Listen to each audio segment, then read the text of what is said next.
Welcome to the Slop Temple. We pray this video helps. You start by preparing the phone and removing easy ad sources. First, back up photos and messages, then open settings and disable personalized ads and ad services. This reduces tracking.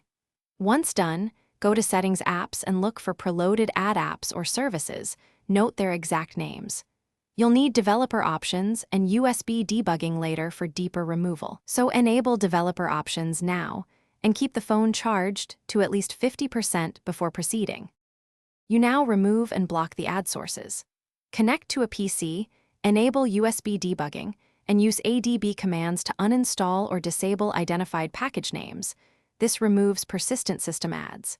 At the same time, install a DNS-based ad blocker or a local VPN ad blocker on the phone to prevent domain-level ads.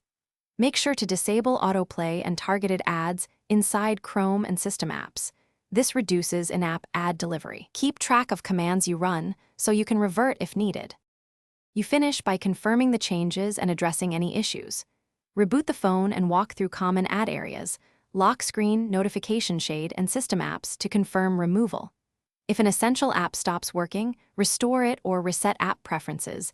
This often fixes permission conflicts. If persistent or unknown ad processes remain, back up data and consider a factory reset as a last resort. Troubleshooting tip: if a removal caused instability, use ADB to reinstall the exact original package or restore a backup. Thanks for watching. Consider subscribing if we helped you.